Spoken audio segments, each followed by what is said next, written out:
the time available to do it. That's what you're really saying. Because if it's really important to you, you will do it. For example, I had planned to come over here today, but if I'd had a family emergency, then that would have superseded me coming over here because of family emergencies. Somebody's sick or near death or died, I would have to make the time. That's important because you stop making excuses. It's that simple. Let's get down to basics. I had an incident in my life some years ago. I decided I was going to start playing racquetball. And I was going to play at 6 o'clock in the morning, 3 days a week, getting up at 4:30 and driving to Fort Worth from Irving to the downtown YMCA to play racquetball. That turned out to be very difficult initially. First of all, my body hated getting up at 4:30 in the morning. It still does. But there were other people who didn't value my value on playing. I decided to play for health reasons. I thought, I'm getting older, I need to do something on a regular basis. This is important to me. There were people who started pushing things in front of me. You need to do this. You need to do that. At, say, 6:45 in the morning when I am scheduled to be playing racquetball. I needed to politely inform them that I have placed a priority on doing this activity and everything else is going to have to wait unless it's a dire emergency. And I had to insist. It wasn't just a matter of saying it once. I had to say it several times. It took like 6 months before the people around me got the idea that don't interrupt his racquetball playing. I had to insist. And I suggest to you, as you decide to make changes, you are going to have to insist. Some people are not going to value your priority system. That's just the way it is.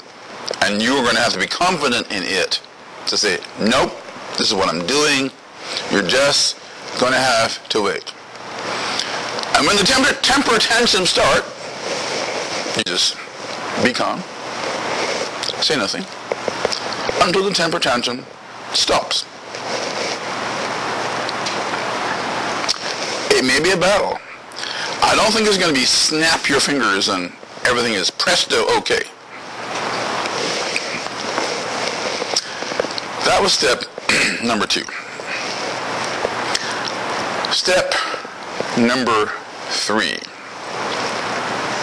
Take time to understand that what you do does not establish your identity. Several people in the room asked me, what do I really do for a living? And so I told them. But none of those things define me, and they don't define you. Have you ever noticed that we are called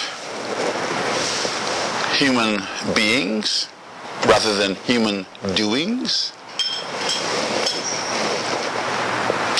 If our identity was indeed established by that which we do, then we would be referred to as human doings.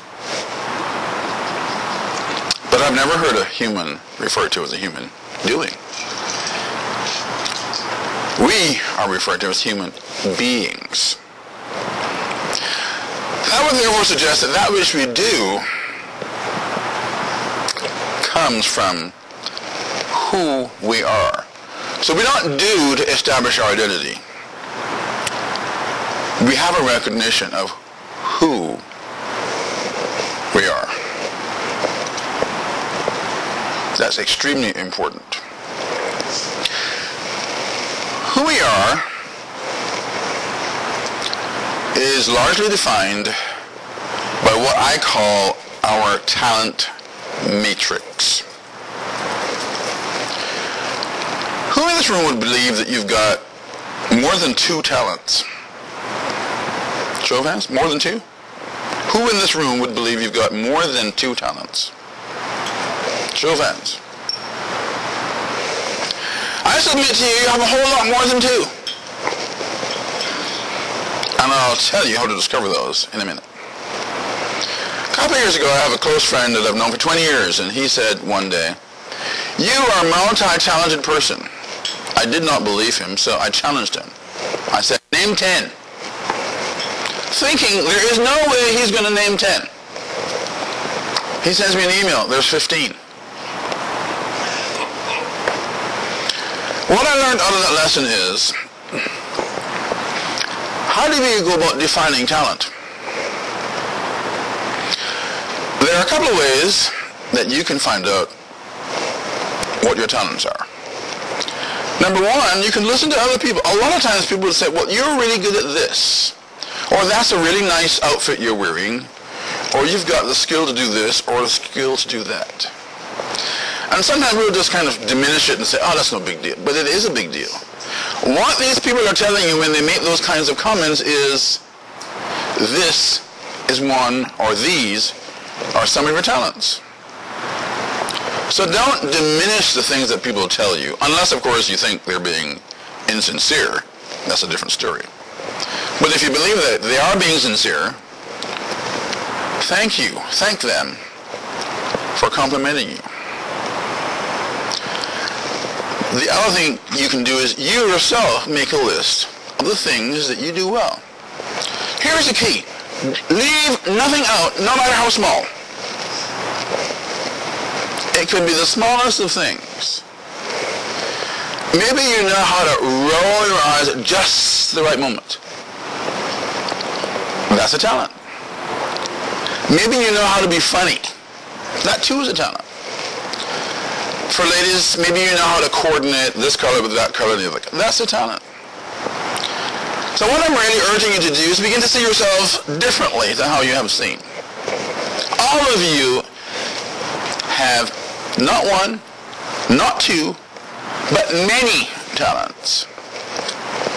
And I submit to you, none of you is too old to use them. Some years ago, I heard about this 90-year-old man. I don't remember the context in which I heard about him, but what I do remember was he was working on his 10-year plan at the age of 90. Most 90-year-olds would be thinking of approaching death.